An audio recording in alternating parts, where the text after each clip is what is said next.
ভাই finally Saturday আমাদের প্ল্যানটা হচ্ছে তাহলে। উফ কি মজা হবে। আরে ভাই হচ্ছে ভাই, উইকেন্ড বলে কথা, ছুটিটা যদি ভোগে যায় না ভগবান মাফ করবে না ভাই। প্ল্যানটা তো হচ্ছে বুঝলাম, কিন্তু মালকড়ি কিরকম লাগছে সেটা তো বল। আরে ভাই আমি থাকতে এইসব ব্যাপারে চাপ নিবি না, সব কিছু ফিক্স হয়ে গেছে। আমরা কত 3 জন আছি তো, ওই 2,500 থেকে 3,000-এর মধ্যে এনাফ, ইনক্লুডিং ওটাও পেয়ে যাবি, ঠিক আছে? 3 জন মানে? অজয় যাচ্ছে না, ওকে বলিসনি? ও গিয়ে উল্টো দেবে মারা। ওর দৌড় বলে আমাদের পাড়ার রামুদার চায় দোকান অব্দি, দেখ ওখানেও যায় নাকি। আমি গ্যারেন্টি দিচ্ছি, ওকে ফোন করে যদি টিপের কথা বলো আগেই ফার্স্টে পড়বে। হ্যাঁ ভাই কত করে পড়ছে রে?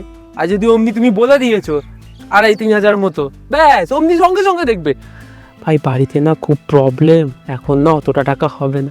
মাল প্রত্যেকবার ওর একই নাটক, ভালো লাগে না। তোরা একটু বেশি করছিস না? আগে জিজ্ঞাসা করে তো দেখ ওকে, ও কি বলে। তুই বিশ্বাস করছিস না তো? তুই ওকে ফোন করে দেয়, আমাকে তো বিশ্বাস করতে হবে, তুই ফোন করে দেয়।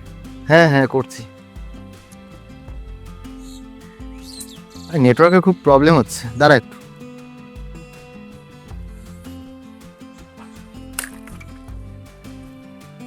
আরে নেটওয়ার্কের প্রবলেমটা এখনো ঠিক হচ্ছে না, তুই কর না, এখনো নেটওয়ার্কের প্রবলেম হচ্ছে।